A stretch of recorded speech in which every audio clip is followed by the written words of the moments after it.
नमस्कार, मुद्दा देख रहे हैं आप और मैं हूं आपके साथ ज्योति सांगवान। हरियाणा में लोकसभा चुनाव के बाद अब परिणाम को लेकर प्रतिक्रियाओं का सिलसिला जारी है। बीजेपी को बड़ा झटका हरियाणा से लगा है तो कांग्रेस 5 सीटों पर जीत के साथ उत्साहित नजर आ रही है। क्षेत्रीय दलों का बेहद खराब प्रदर्शन दलों के जनाधार को लेकर सवाल खड़े कर रहा है। चर्चा चुनाव परिणाम को लेकर हम करने वाले हैं, एक रिपोर्ट आपको दिखाते हैं।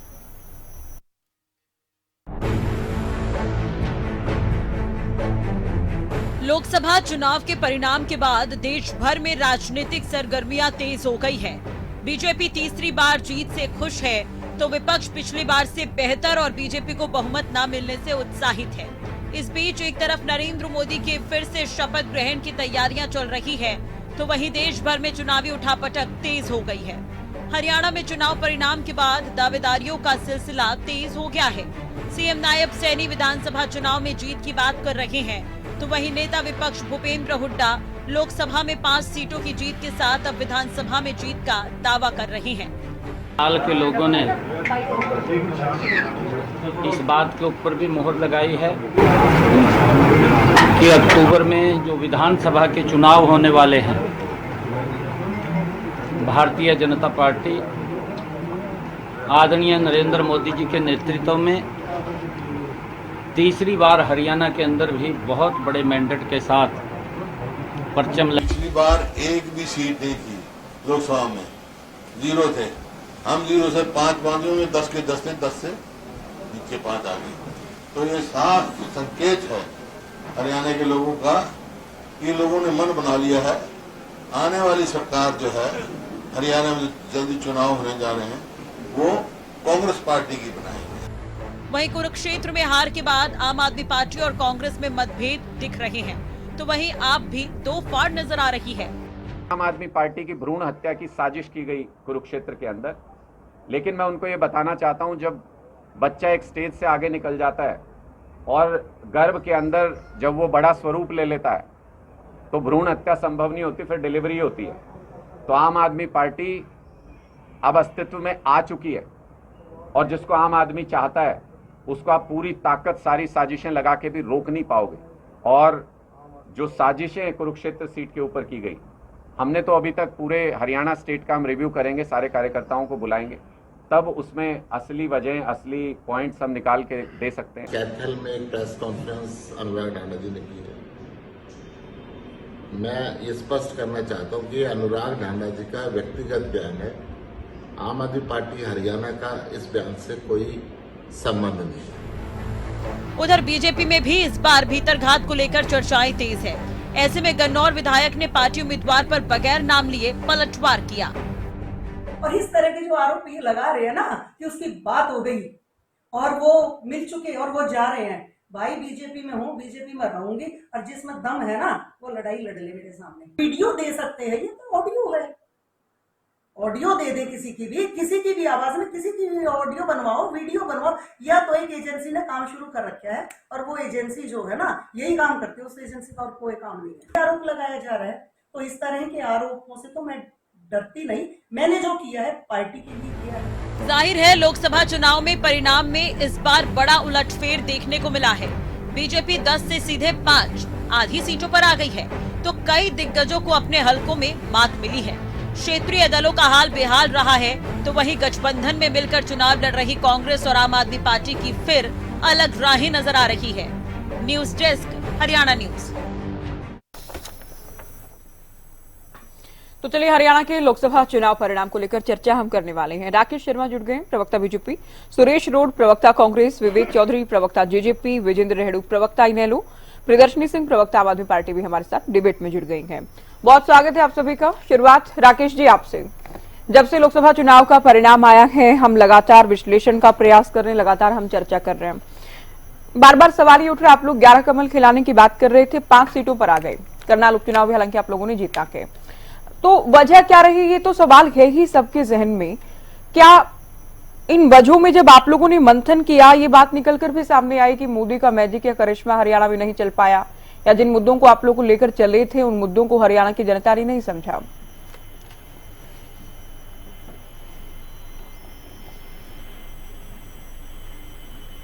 आवाज नहीं मिल रही मुझे, राकेश जी अनम्यूट कर लीजिए खुद को। ज्योति जी, सबसे पहले हरियाणा न्यूज के सभी दर्शकों को मेरा नमस्कार, प्रवक्ता साथियों को भी मेरा नमस्कार। जैसा कि आप कह रही थी, हरियाणा में भारतीय जनता पार्टी ने 5 सीटें जीती हैं।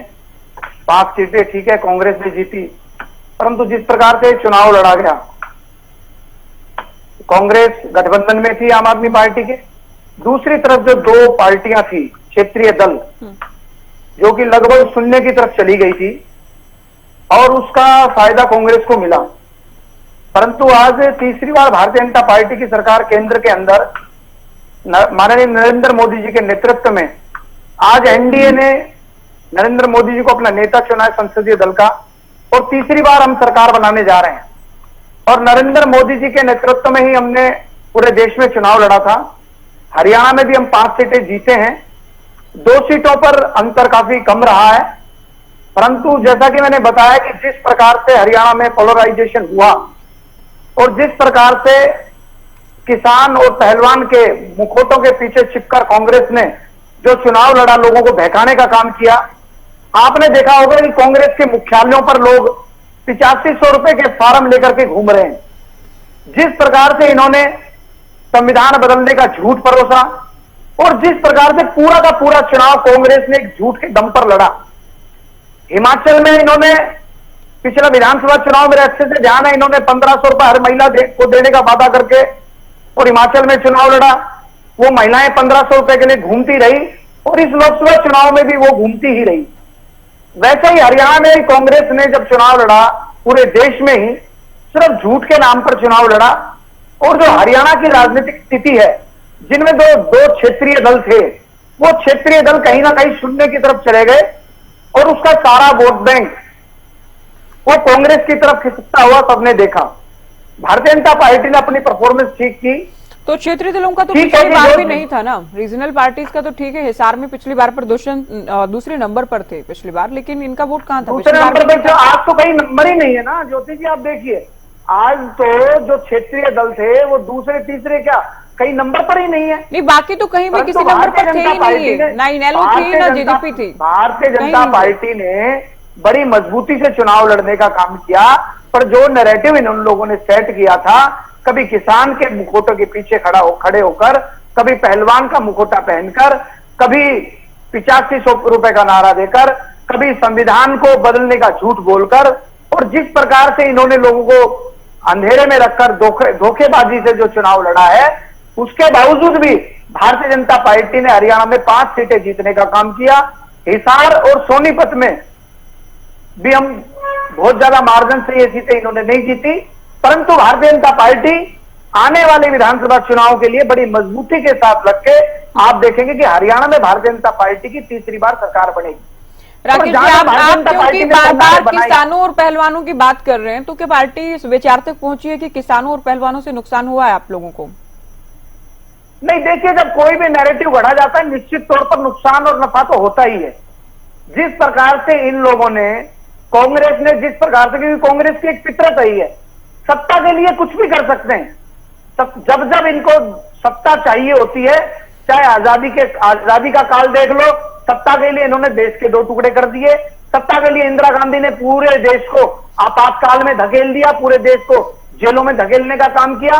और जब इनको सत्ता के लिए कहीं तक भी जा सकते हैं, इनको देश से कोई मतलब नहीं है, प्रदेश से कोई मतलब नहीं है, इनको सिर्फ सत्ता से मतलब है। सत्ता के लिए ये किसी भी कीमत पर इनको सत्ता चाहिए, और इसके लिए ये देश के लिए खतरा भी बन सकते हैं, कुछ भी कर सकते हैं। चले चर्चा उसके को आगे लिए बढ़ाते हैं। तो- कांग्रेस जुड़ गई है क्या हमारे साथ? पीसीआर भविष्य में क्या होगा ये चीज नहीं सोचते तो। रोड से आप बीजेपी बार बार ही कहती है आप लोगों ने झूठ बोलकर जनता को गुमराह करके, जनता को भ्रांति फैलाकर जनता के बीच आप लोगों ने चुनाव लड़ा, और जितनी भी कामयाबी पिछली बार से ज्यादा मिली है वो आप लोगों के झूठ के कारण के, बीजेपी का कहना है। लोकतंत्र और संविधान को खत्म करने की ठान चुके नरेंद्र मोदी और उनकी पार्टी का यह यूटर्न कांग्रेस पार्टी को एक मजबूत और सत्य साबित करता है। 2024 के इस आम चुनाव का नतीजा सामने आ ही है और इनकी भाषा बदल गई। जो लोग संविधान बदलने की बात करते थे, जो चंडीगढ़ में श्रेआम लोकतंत्र की हत्या करते हुए रंगे हाथों वीडियो में पकड़े गए, तो वो लोग कह रहे हैं कि उल्टा वही आरोप कांग्रेस पे लगा रहे हैं। ये कह रहे इनको राष्ट्र से कोई मतलब नहीं है। अगर कांग्रेस पार्टी को राष्ट्र से मतलब होता तो आजादी की लड़ाई कांग्रेस पार्टी आपकी तरह नहीं लड़ती। कांग्रेस पार्टी के चाहे वो सरदार भगत सिंह जी हों या नेताजी सुभाष चंद्र बोस हों या पंडित जवाहरलाल नेहरू हो जो 17 साल जेल में रहे हैं, आजादी के दीवानों का अपमान सत्तासीन पार्टी कर रही है। इससे ज्यादा बुरे दिन क्या देखने को मिलेंगे देशवासियों को। आज सरदार भगत सिंह क्या सोच रहे होगा, क्या इसी दिन के लिए आजादी दिलाई कि जो लोग सत्ता में बैठेंगे वो अमर शहीदों का अपमान करेंगे। कांग्रेस पार्टी ने देश के 2 टुकड़े कर दिया। कांग्रेस पार्टी ने, श्रीमती इंदिरा गांधी ने इतिहास पढ़ के देखो, पहले पढ़ लिख क्या करो, ऐसे गाल बजाने से कोई फर्क नहीं पड़ता। कितने लोग आए कितने चले गए। इंदिरा गांधी जी ने पाकिस्तान के 2 टुकड़े करे थे। अगर आप में दम और आप लोगों, आपके नेता जो थे वो अंग्रेजों की जासूसी करते थे। ज्योति जी, मैं भारतीय जनता पार्टी को आपके जागरूक चैनल के माध्यम से बताना चाहता हूं, आजादी से पहले नेताजी सुभाष चंद्र बोस ने इनको बोला था कि ऐसे लोग आज आजादी के 100 साल बाद भी देश को इसी हालात पे, इसी कगार पे लाके खड़े कर देंगे अगर ये सत्ता में आए। इनके राजनीतिक कीटाणु मारने बहुत आवश्यक है। गांधी जी, नेहरू जी को कहा था नेताजी। आज नेताजी सुभाष चंद्र बोस को इन्होंने सत्य साबित कर दिया। आज चाइना हिंदुस्तान की धरती पे घुस चुका है और प्रधानमंत्री झूले झूलते हैं और कहते हैं कि कांग्रेस तो ऐसे ही करती है। राहुल गांधी जी ने अकेले नरेंद्र मोदी का यह घमंड तोड़ा, यह यूटर्न उनको देने में मजबूर कर दिया। इससे यह साबित होता है कि कांग्रेस पार्टी भारत माता के और हिंदुस्तान के बहन और भाइयों की और भारत माता के बेटे और बेटियों की लड़ाई जो है मजबूती से लड़ेगी। ना तो संविधान को खत्म होने देती और ना ही लोकतंत्र पे हाथ आने देती है। कांग्रेस पार्टी ने ठान रखा है। और मैं आपके चैनल के माध्यम से ज्योति जी बताना चाहता हूं कि ये जो अभी लोकसभा के चुनाव संपन्न हुए, हरियाणा और महाराष्ट्र 2 प्रदेशों में विधानसभा चुनाव भी 4 माह के बाद आ रहा है। हरियाणा, मैं शुरू से आपके चैनल पे ज्योति जी बताते थे कि हरियाणा हिंदुस्तान की राजनीति को नई दिशा हमेशा देता आया है। इस बार भी 70 से ज्यादा सीट हरियाणा विधानसभा में जीतकर, कभी 67 सीट हम ही ने जीती थी, 67 के बाद 70 सीट जीतकर नया रिकॉर्ड कायम करेंगे। ये तो 75 पार का नारा देते हैं, सीट आती है 40 और कांग्रेस पार्टी नारा दे या ना दे 70 सीट जीत के इनको यहां से हरियाणा से भी चलता करेंगे। असल में तो ये पहले ही भाग गए। 9.5 साल का हिसाब देने की बजाय मनोहर लाल खट्टर जी कहां गए, बोले मैं तो लोकसभा में जा रहा हूं। और यहाँ का कौन देगा हिसाब किताब? 9.5 साल में आपने क्या काम किए, क्या वायदे किए थे, जो काम नहीं है उसके कारण बताओ। कोई तो स्पष्टीकरण देना चाहिए। सिर्फ लोगों को गुमराह करने के सिवाय कोई दूसरा इनका कोई उद्देश्य नहीं है। एक ईंट नहीं लगाई ज्योति जी करनाल में, सीएम सिटी में बाईपास नहीं बना पाए। एक खुशहाल इलाका कांग्रेस ने, आप कांग्रेस की क्या रीस करोगे? करनाल में एनडीआरआई है, एनडीआरआई कांग्रेस की देन है। इंडियन ऑयल है पानीपत में, किसके समय में बना? कल्पना चावला किसने बनाया? मीट रिसर्च सेंटर किसने बनाया? कोई उचाना, अगर चरण लेक के पास कभी गए हो, एचयू है वहां पर, हरियाणा एग्रीकल्चर यूनिवर्सिटी, ये इनको एचयू का नहीं पता क्या है। ये तो कहीं भी किसी के खेत के ट्यूबवेल के कमरे के ऊपर लिखवा देते हैं मिनी यूनिवर्सिटी, इसका यही नहीं पता लगता यही यूनिवर्सिटी है। उसी को टीवी में बोल देंगे या ये कमरे के ऊपर एडवर्टाइज की है। मेरा पुंडरी विधानसभा क्षेत्र है ज्योति जी, पुंडरी से 15 किलोमीटर कैथल है, तो वहां पर एक रास्ते में लिख दिया महर्षि वाल्मीकि यूनिवर्सिटी। वहां पर 3 कमरे हैं सिर्फ, और उसका एडवर्टाइज मुख्यमंत्री हो, प्रधानमंत्री हो, जितने प्रवक्ता हो, एक कागज पे लिख लेते हैं। लाइनदार कॉपी का कागज लिया, उस पर झूठ लिखी, व्हाट्सएप पे वो एजेंडा परोस रहे हैं। अरे आप ये तो देखो, कुरुक्षेत्र यूनिवर्सिटी है, कोई ज्यादा दूर नहीं है, हम घुमा देते हैं। 2-4 हजार एकड़ में यूनिवर्सिटी बनती है, बहुमंजिला इमारतें बनती है, उनमें स्टाफ प्रोफेसर लगाए जाते हैं, बच्चों का एडमिशन होता है। कितना बड़ा इंफ्रास्ट्रक्चर बना के तैयार किया कांग्रेस ने। आप 2 कमरे 3 कमरों में ऊपर लिख दो महर्षि वाल्मीकि यूनिवर्सिटी, महर्षि फलाना यूनिवर्सिटी। महापुरुषों का भी क्यों अपमान कर रहे हो? दरभंगा में अभी डिबेट को आगे ले जाते राकेश जी, आपको जो भी कहना है, जैसे जाबाज मीडिया के साथियों ने ढूंढा, कहीं एम्स नहीं मिली, उसके बाद और प्रधानमंत्री बोल रहे हैं दरभंगा में एम्स है। ठीक है, रेवाड़ी में देखिएगा क्या किया। रोड साहब आ गए कांग्रेस आपका के जवाब। टाइम में ठीक है, आपने मंजूर अपनी हुई बात थी कह ली, अब और सुनिए अभी आप। जाके इन्होंने उसको ठीक है किया। विवेक जी, आप लगातार वोटिंग को लेकर हम बात करते रहे, चुनाव को लेकर बात करते रहे, आपने कहा 4 तारीख को बात होगी, उसके बाद शायद आज ही आप मेरे साथ डिबेट में हैं। इतना बुरा प्रदर्शन, क्या वजह रही? चलिए, जो विधायक साथ नहीं थे उनके हलकों में बहुत बुरा हाल रहा, वो भी ठीक है। हम जहां से दुष्यंत विधायक या नैना विधायक या आपके राज्य मंत्री जो आप लोगों के साथ थे सरकार में, जो राज्य मंत्री थे अनूप धानक, उन हलकों में भी आप लोग कोई कमाल नहीं कर पाए।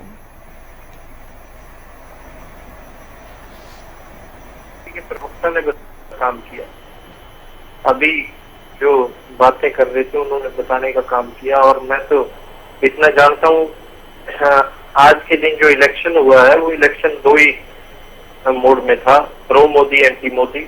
और लोगों ने कहीं ना कहीं मोदी को हराने के लिए जिस तरह वोट की, वो एक बहुत बड़ा कारण रहा कि जननायक जनता पार्टी का बुरा प्रदर्शन सामने आया। आज हम तो एक चीज जानते हैं, जो रिजल्ट आया उसके ऊपर गहन चिंतन मंथन किया जा रहा है और कमियों को भी ढूंढा जा रहा है। जो कमियां हैं उनको सुधारने का भी काम भविष्य में किया जाएगा। आज ज्योति मैं सुन रहा था, बीजेपी के प्रवक्ता साथी बहुत सी बातें कर रहे थे। इन्होंने एक बात कही कि मुखौटे डाल लिए, मुखौटे डाल के लोगों को बरगलाने का काम किया। इनके मुख्यमंत्री के गांव में भी किसी ने मुखौटा डाल लिया था क्या? इनके नायब सैनी जी के गांव में, मिर्जापुर में, जहां से कांग्रेस जीती है, वहां भी मुखौटा डाल लिया था। वहां मुख्यमंत्री जी का मुखौटा काम नहीं आया जो बीजेपी ने पहनाने का काम किया।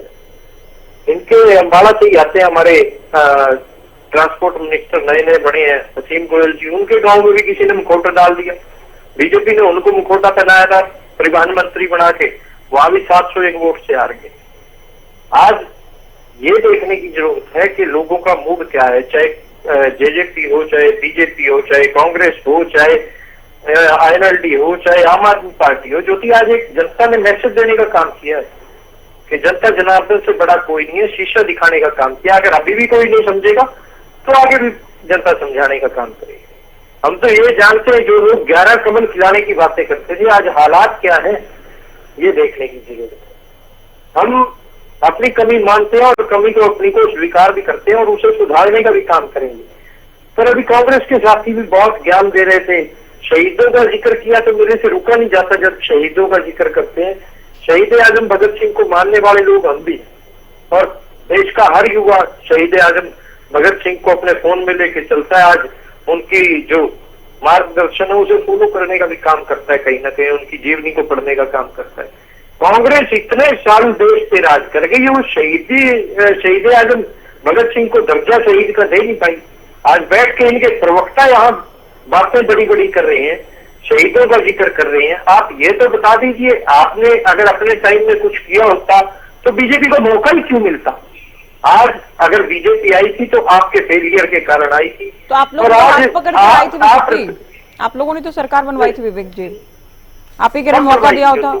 नहीं, आप लोगों ने तो मिलकर सरकार चलाई ना 4.5 साल, फिर चुनाव में सीट शेयरिंग को लेकर या साथ मिलकर लड़ने को लेकर ही बात बिगड़ी ना। मैं तो एक चीज इसमें भी आप कांग्रेस को कोसेंगे?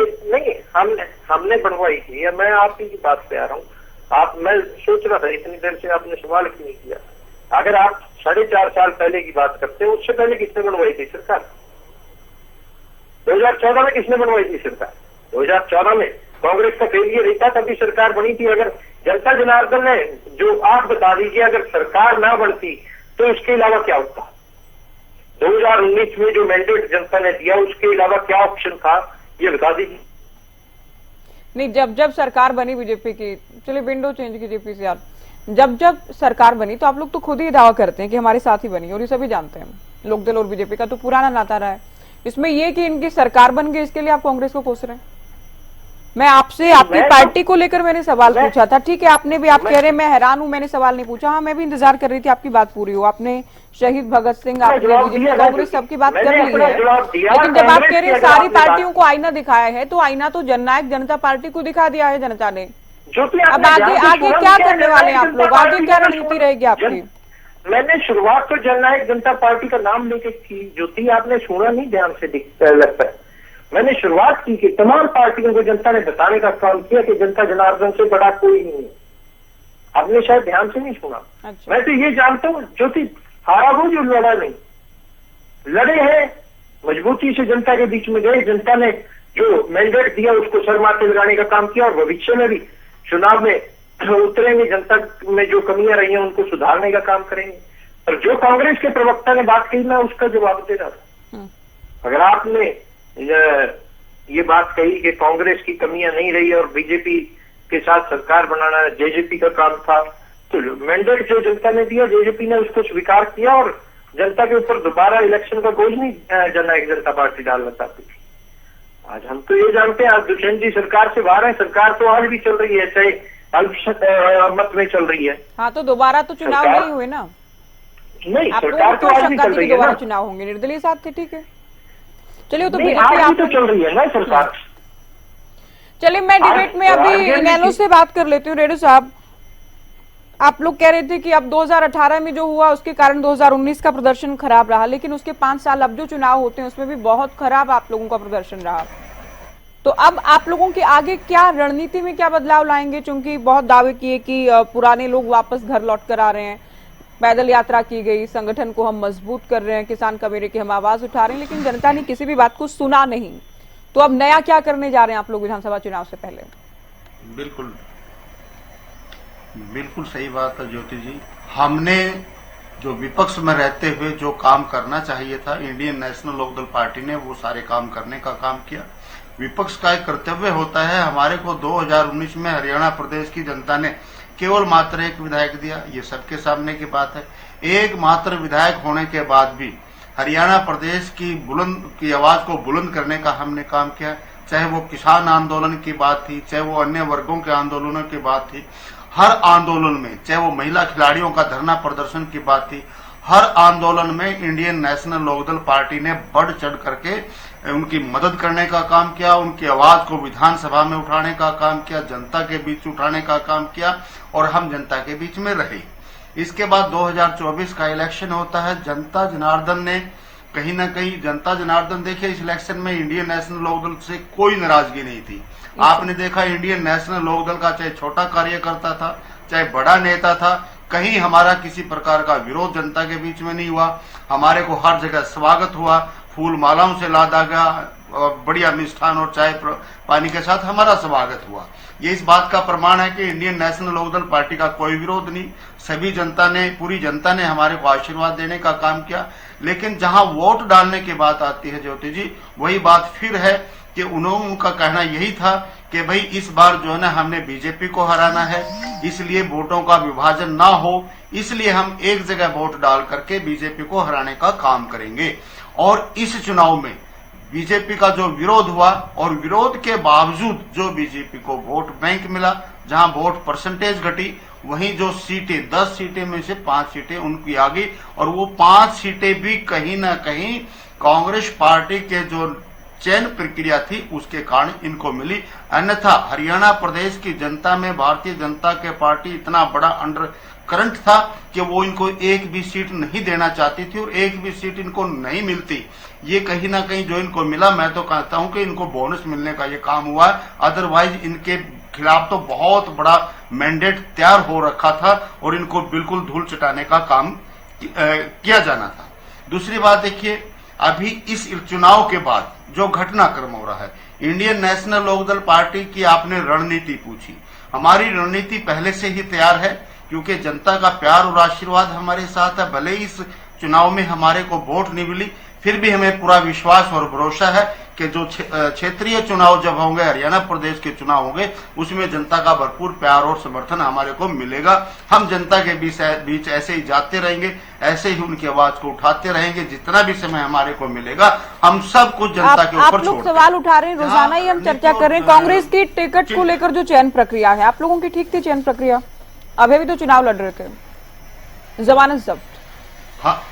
हाँ बिल्कुल, हमारी चयन प्रक्रिया बिल्कुल सही थी ज्योति जी, वो मैं कहता हूँ बिल्कुल जमानत जब्त हुई है, इसमें कोई संशय नहीं है, और हर जगह ही जमानत जब्त हुई है। लेकिन जमानत जब्त होने का जो कारण था वो कारण मैंने आपको क्लियर कर दिया है, क्योंकि जनता ने बीजेपी हराने के लिए वोटों का विभाजन करना उचित नहीं समझा, इसलिए एक जगह वोट डाली गई और हमारे से यही कहा गया कि भाई अब ये बीजेपी को हराना तो वोट इकट्ठी डाली जाएगी। इस वजह से हमारे को जनता का आशीर्वाद नहीं मिला।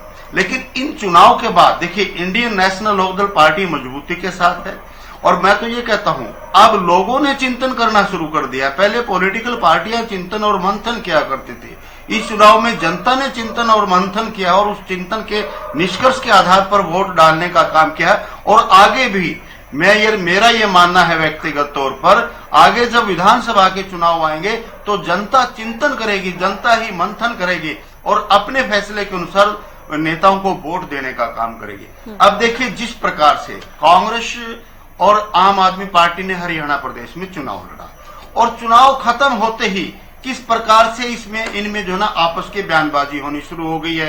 वो कहते हैं कि आम आदमी को भ्रूण में ही मारने का प्रयोग किया गया है कांग्रेस के द्वारा।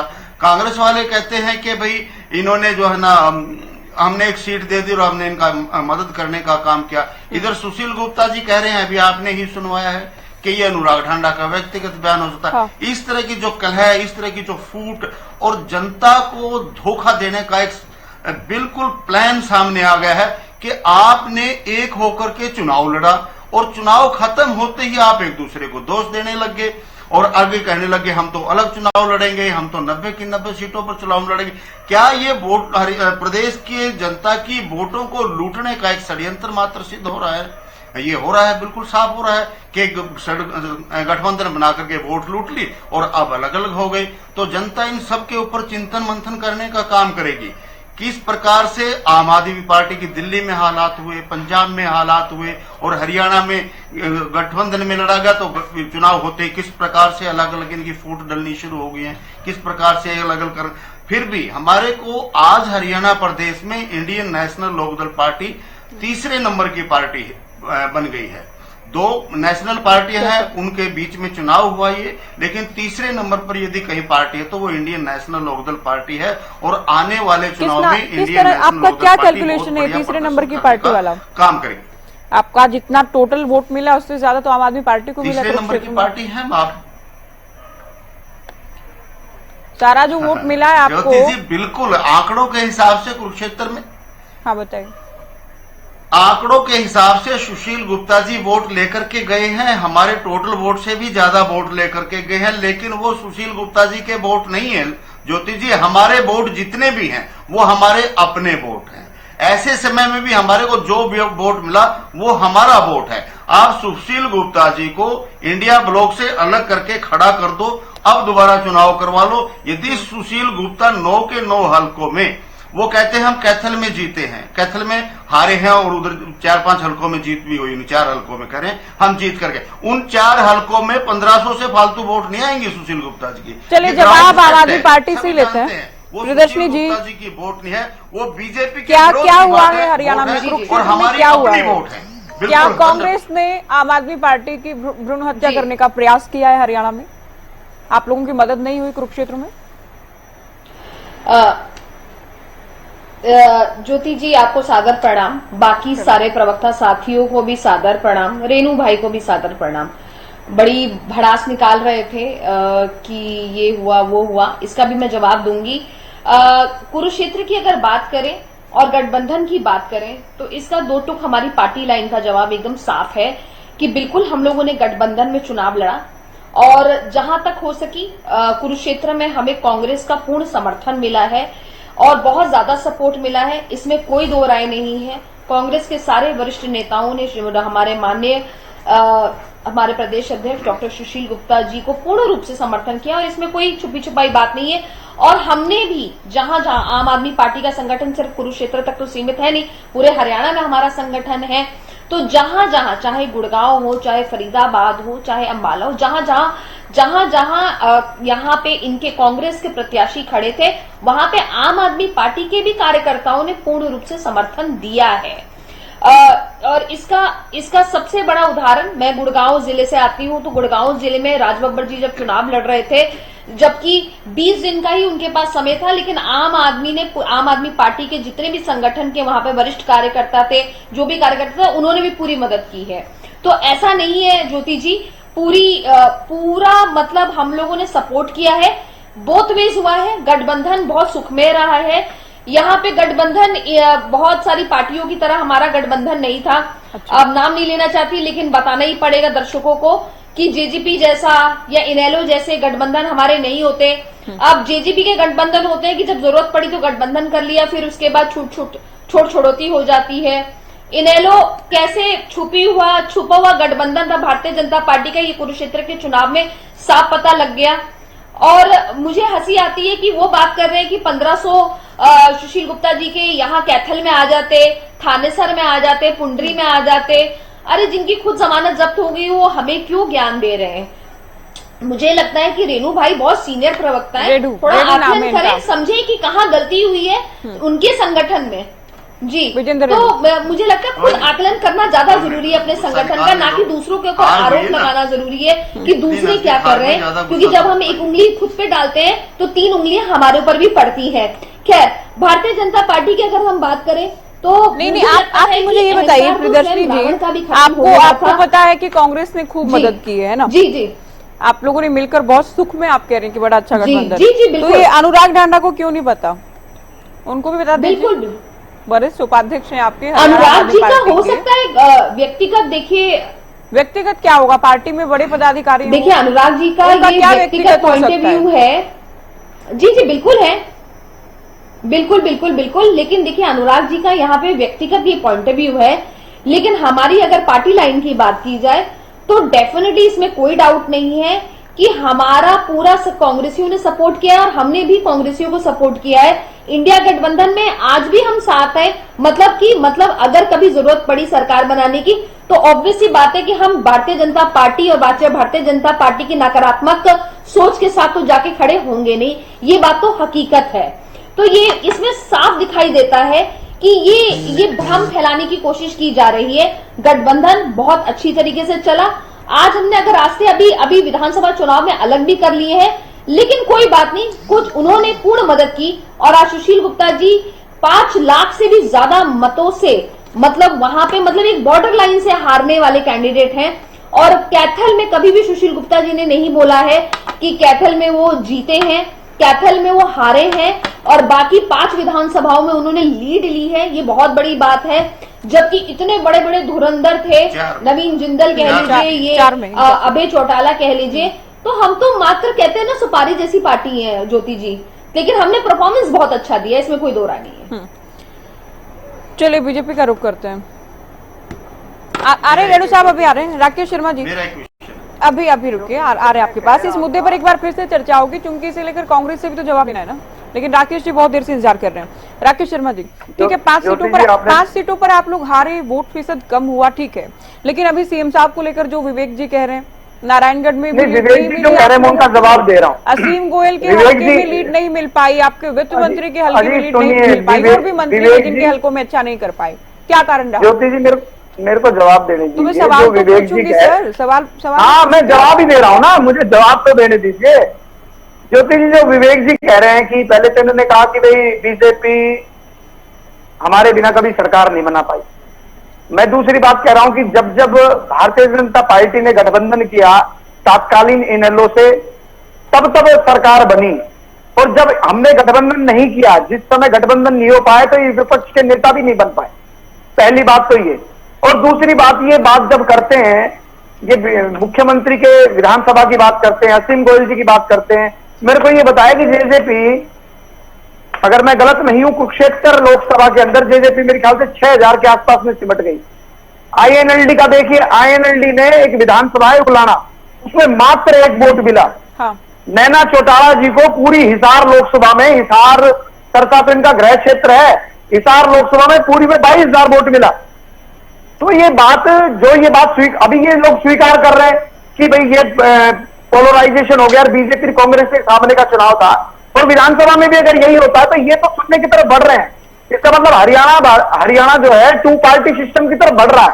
हरियाणा में भी भाजपा और कांग्रेस रहने वाली है, और क्षेत्रीय दल इनके अनुसार अगर यही स्वीकार कर रहे हैं कि हम दोनों दल तो खत्म हो जाएंगे, और जैसा कि दिखा भी कि इनकी हालात क्या है, जो ये कहते हैं कि किसान की बात करते हैं कि अभय चौटाला जी ने इस्तीफा देकर के किसानों के लिए और फिर विधानसभा चुनाव लड़ा।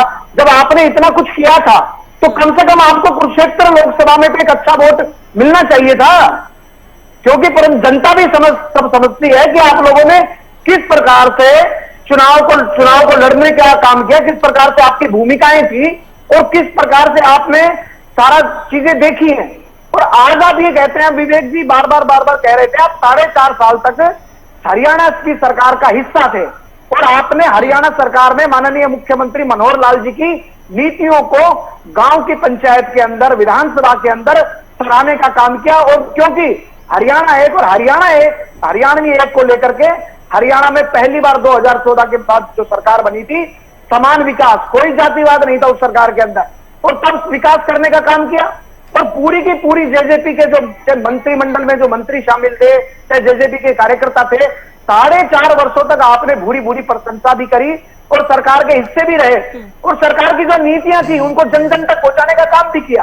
ये बात ठीक है कि आपका संगठन कमजोर हुआ, आपकी पार्टियां, दोनों ही पार्टी चाहे जेजेपी और चाहे इनेलो, दोनों पार्टियां आपस में एक दूसरे को खत्म करने पर लगी हुई थी और उसी का परिणाम है कि पूरी एक विधानसभा के अंदर इनेलो को 1 वोट मिलना, कुरुक्षेत्र लोकसभा में 6,000 के आसपास इनको वोट मिलना, हिसार जो इनका गृह क्षेत्र में कहूं तो कोई अतिशोक्ति नहीं होगी, वहां इनको 22,000 वोट मिलना।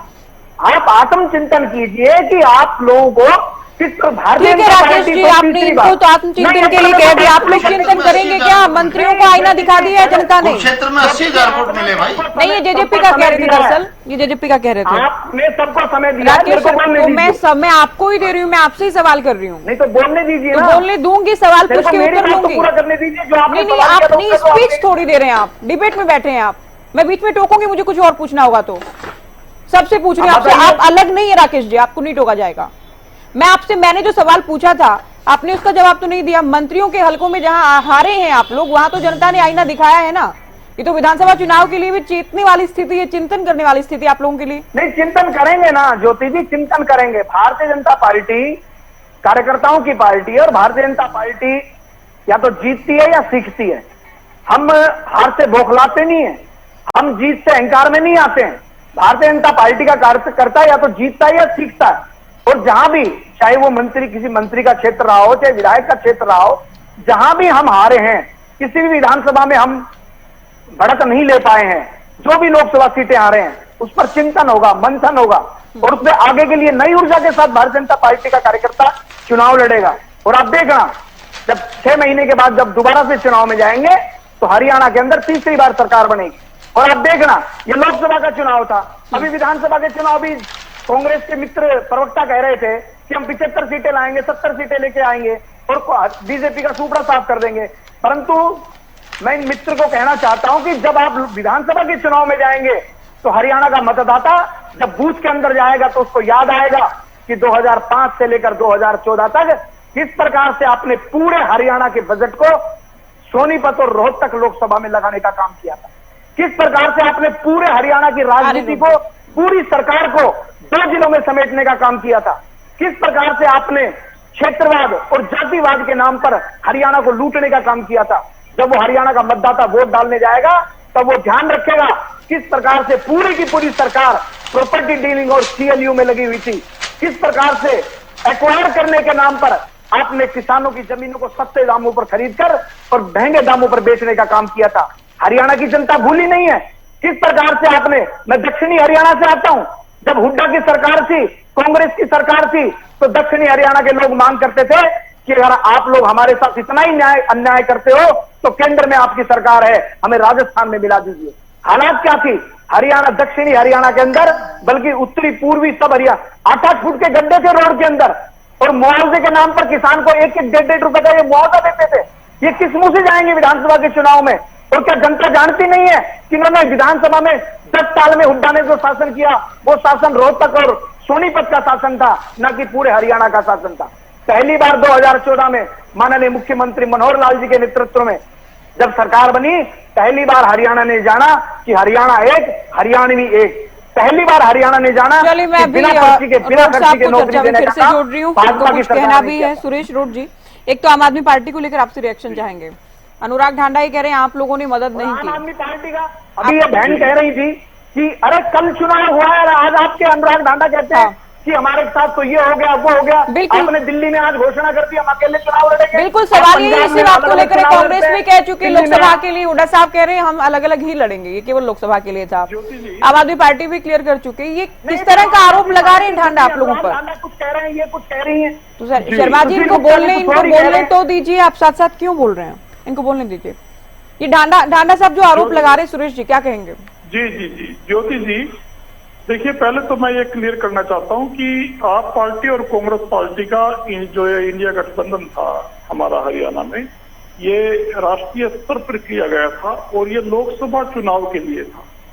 मैं आपसे पहले भी जी न्यूज पे एक डिबेट में था, वहां किसी प्रवक्ता ने बोला जी गठबंधन टूट गया। टूटा नहीं है, वो संपूर्ण हो गया, क्योंकि हमारा लोकसभा चुनाव के लिए गठबंधन था, विधानसभा के लिए नहीं था। ये सही राष्ट्रीय स्तर पर था, तो ये फिर पंजाब में क्यों नहीं था? पंजाब में बीजेपी का सुपड़ा साफ था, विपक्ष में किसको पंजाब में क्यों नहीं था? आपका गठबंधन अगर राष्ट्रीय स्तर पर था तो पंजाब में बीजेपी का सुपड़ा साफ हो रहा था, विपक्ष को। अरे दिल्ली में आपका सुपड़ा साफ हो गया, हिमाचल में आपका सुपड़ा साफ हो गया, उत्तराखंड में आपका सुपड़ा साफ हो गया, मध्य प्रदेश में आपका सुपड़ा साफ हो गया, गुजरात में आपको एक राकेश जी आपके समय में कोई नहीं बोला था, आपके टाइम में कोई नहीं बोला था, आप भी नहीं बोलेंगे। मैं ज्योति जी बताने लगा था, ये राष्ट्रीय स्तर पर गठबंधन किया गया था और ये लोकसभा आम चुनाव 2024 के लिए था, वो संपूर्ण हो गया। और कल हमारे नेता प्रतिपक्ष चौधरी भूपेंद्र सिंह हुड्डा जी ने और हमारे प्रदेश अध्यक्ष जी ने भी प्रेस कॉन्फ्रेंस करके प्रदेशवासियों को और देशवासियों को जानकारी दी कि कांग्रेस पार्टी अपने दम पर आगामी विधानसभा चुनाव में सरकार बनाने में सक्षम है और हम हरियाणा में एक मजबूत सरकार 4 माह के बाद बनाने जा रहे हैं। दिवाली जो है इस बार बड़े अच्छे से मनने जा रही है हरियाणा में, दिवाली शायद उन्हीं दिनों में आएगी।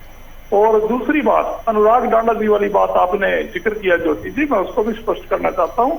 और अभी पैनल में प्रियदर्शनी जी बैठी हैं, इन्होंने भी क्लियर कर दिया, लेकिन मैं भी अपनी तरफ से पुष्टि करता हूं। सुशील गुप्ता जी जो आम आदमी पार्टी के हरियाणा के प्रदेशाध्यक्ष भी हैं और वो कुरुक्षेत्र लोकसभा से प्रत्याशी भी थे इस चुनाव में, एकमात्र आप पार्टी के इंडिया गठबंधन में हरियाणा में वही प्रत्याशी थे।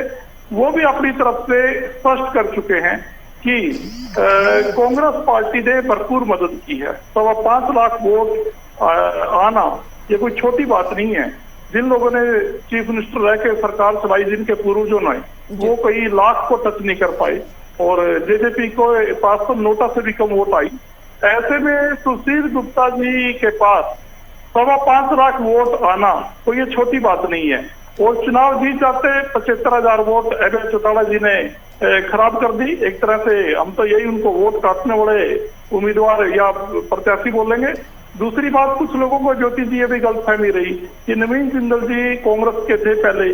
काफी लोगों ने ये आइडिया नहीं था कि जो नए नए जैसे वोट डालने गए और अपने काम में मजदूरी करते हैं, थोड़ा पढ़े लिखे कम हैं, उनको लगा नवीन जिंदल के नाम से ही उन्होंने वोटिंग की कि कांग्रेस में 10 साल सांसद रहने के कारण दिमाग में नवीन जिंदल के कांग्रेस के ही माना जा रहा था। ये नया झाड़ू का निशान था, तो ये भी एक वजह थी।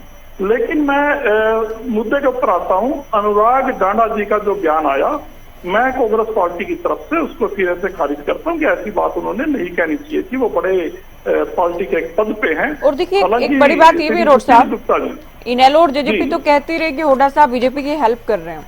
अनुराग ढांडा भी कह रहे हैं कि बीजेपी को फायदा पहुंचाया हुड्डा साहब ने। क्यों आरोप लग रहा है हुड्डा साहब पर?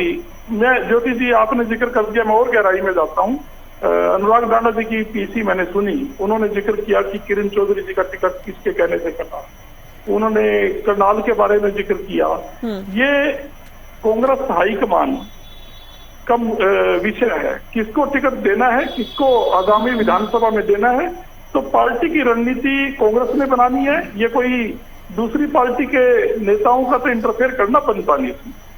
अगर बात सिर्फ वो कुरुक्षेत्र की करते तो भी बात वहां तक हजम होती थी। इसलिए वो थोड़ा सा अपने विषय से हट के काफी कुछ बोल के गए। तो ये बात हमारे से पहले, कांग्रेस पार्टी से पहले आप पार्टी के कुरुक्षेत्र लोकसभा के प्रत्याशी और आम आदमी पार्टी के हरियाणा के प्रदेश अध्यक्ष आदरणीय श्री सुशील गुप्ता जी क्लियर कर चुके हैं। उन्होंने कहा है कि अनुराग डांडा जी के अपने बयान हो सकते हैं, इससे बड़ी कोई बात नहीं हो सकती, क्योंकि जिस प्रत्याशी ने चुनाव लड़ा है, प्रियदर्शनी जैसे कर्मठ आप पार्टी के कार्यकर्ताओं ने चुनाव लड़ा, हमें हमारा गठबंधन था, काफी बार हमारे साथी मिलते थे, तो जब जिसने चुनाव लड़ा तो वही जानता है किसने क्या किया। कांग्रेस पार्टी के बड़े वरिष्ठ नेता हैं आदरणीय सुरजेवाला जी भी और आदरणीय श्री अशोक अरोड़ा जी भी। हो सकता है ये भी एक बात है, चलो उनके कॉन्स्टिट्यूएंसी में, बड़े नेताओं के कॉन्स्टिट्यूएंसी में थोड़े कम वोट गुप्ता जी को मिले कंपैरिजन में दूसरी कॉन्स्टिट्यूएंसी के, तो अनुराग डांडा जी को ये बात एक तरह से डाउटफुल लगी होगी उनके हल्के में कम क्यों आए। लेकिन चुनाव में 10 कारण होते हैं, कोई एक कारण नहीं होता। हमारे आपका जवाब आ गया। मैं कवर करता हूँ ज्योति जी एक सेकंड में। हमारे नेताओं की, चाहे वो सुरजेवाला जी हो, चाहे श्री अशोक अरोड़ा जी हो या अन्य हमारे मेवा सिंह विधायक है लाडवा से, बिशनलाल सैनी, बीएल सैनी रादौर से विधायक है, कांग्रेस पार्टी के तमाम सारे नेताओं ने हम जैसे कार्यकर्ताओं को और पदाधिकारियों को भी मार्गदर्शन करके गठबंधन के प्रत्याशी को जिताने के लिए जी तोड़ मेहनत की। उसके बावजूद अगर कोई ऐसा आरोप लगता है तो थोड़ा ये अखड़ने वाला होता है। हम इसके लिए अनुराग डांडा जी से ही बात करें कि आम आदमी पार्टी ने तो हमारी मेहनत को स्वीकार किया है। मैं 2 दिन पहले ठीक है, रेड्डी साहब को कुछ कहना था, आपने सुना भी अभी, सुरेश रोड जी ये कह रहे हैं 5.25 लाख वोट 1-1.5 महीने के समय में, 2 महीने में मिली। ठीक है, ज्यादा वोट सुरेश जी ये कह रहे हैं अभय चौटाला ने वोट खराब कर दिया, अभय चौटाला ने वोट खराब कर दिया, हम जीत जाते हैं। हाँ, सिरसा लोकसभा क्षेत्र से हमारे प्रत्याशी को लगभग 92,000 वोट मिले हैं और उसके बाद भी कांग्रेस की प्रत्याशी लाखों वोटों से वहां पर विजयी हुई है।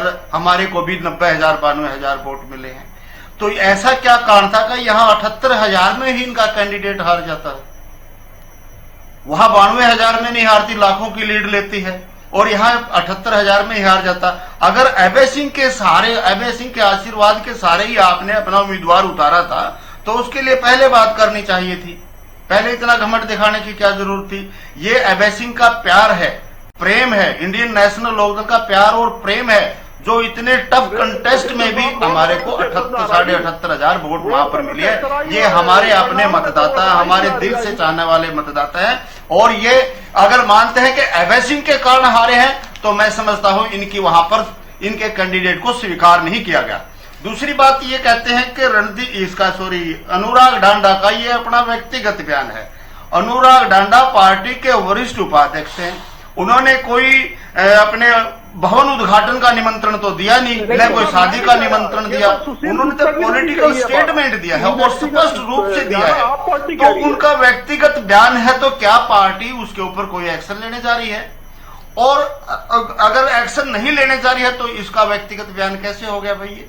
क्यों उन्होंने ऐसा बयान दिया है? ये इनके अंदर की फूट, पार्टी के अंदर जो विस्फोट होने वाला आने वाले समय में, उसका एक संकेत मात्र ये आने शुरू हो गई है। पार्टी में सब कुछ ठीक नहीं, इस पार्टी में भी गड़बड़ होनी शुरू हो चुकी है।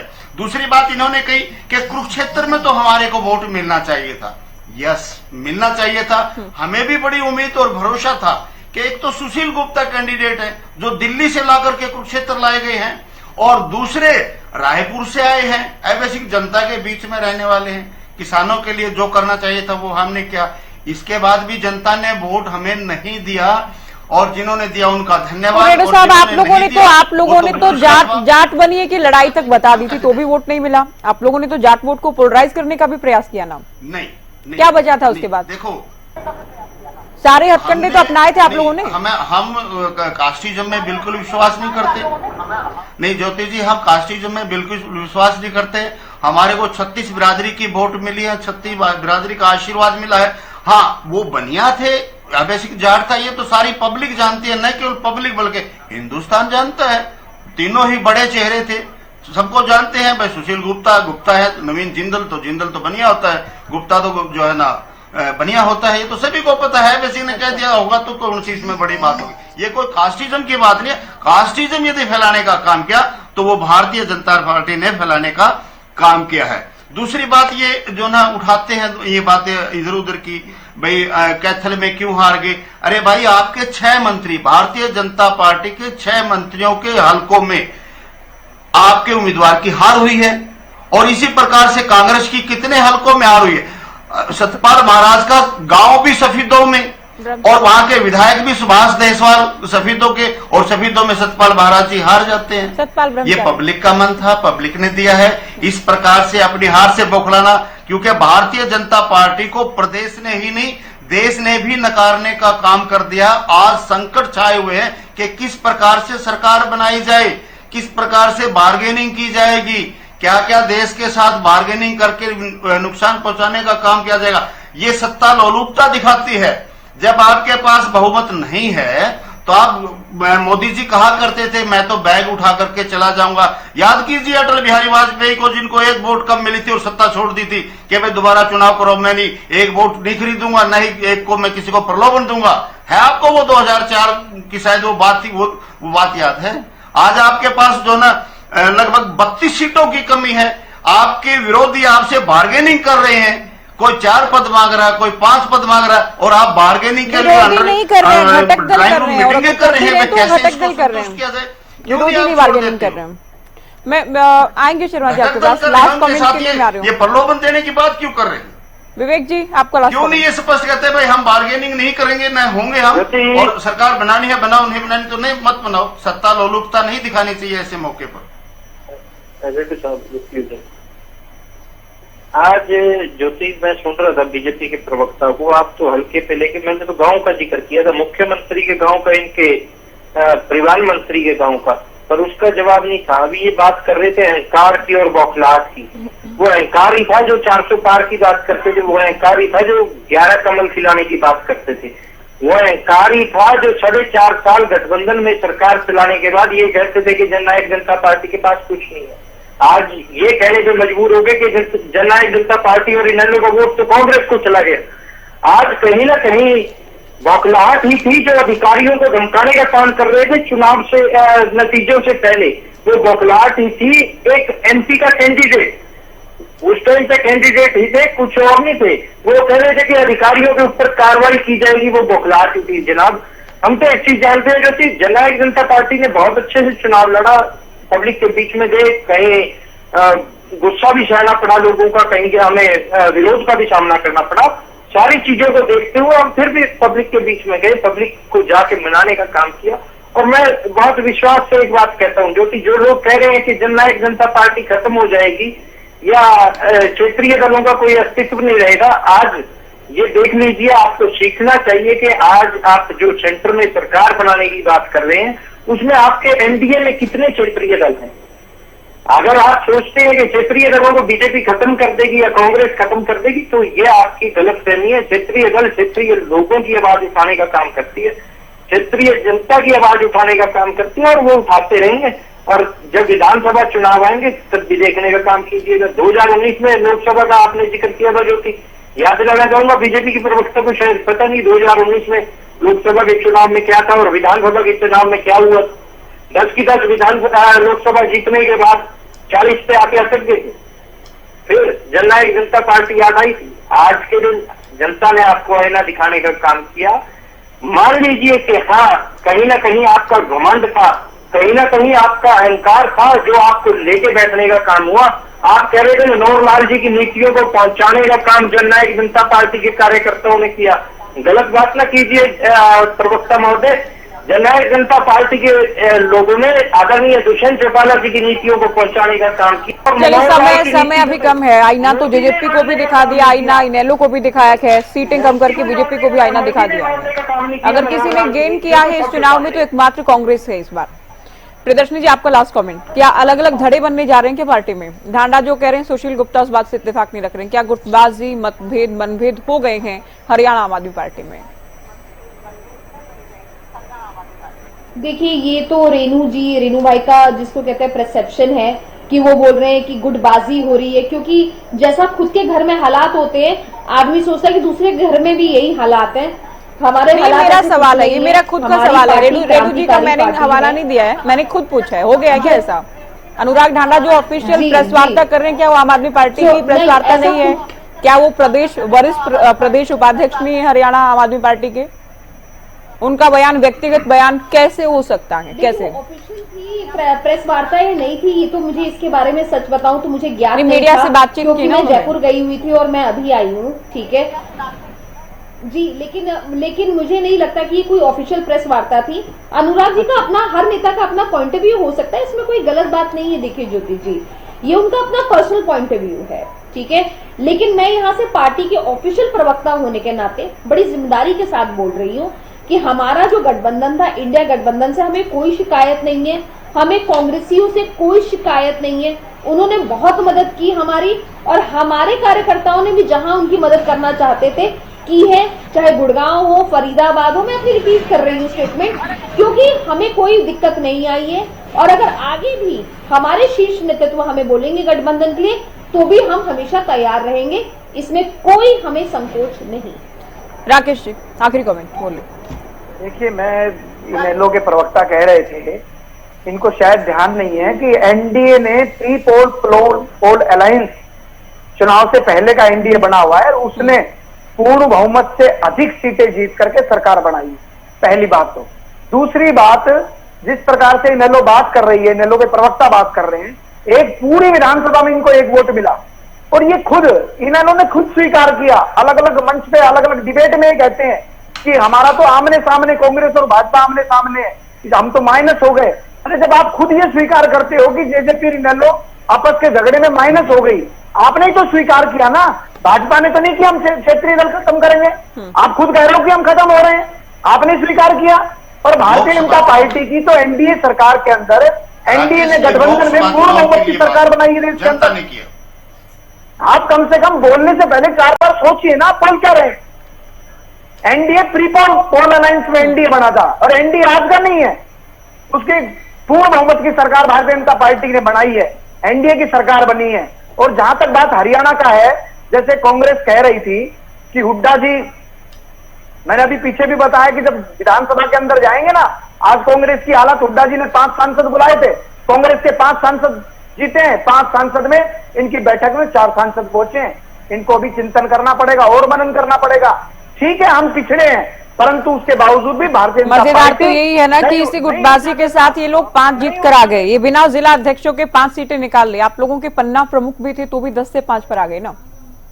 तो ये गुटबाजी तो नई नहीं है, ये शैलजा का धड़ा अलग, ये नया नहीं है। ज्योति जी, जब मैं बोलता हूं तो आप मेरे को पर जवाब सर, अब तो मैं वाइंड अप कर रही हूँ, अगला बुलेटिन लेना मुझे अभी। बहुत शुक्रिया आप सभी का, बहुत शुक्रिया आपने वक्त दिया, सभी का बहुत शुक्रिया। तो चर्चा हमने लोकसभा चुनाव परिणाम को लेकर की, फिलहाल दीजिए इजाजत, नमस्कार।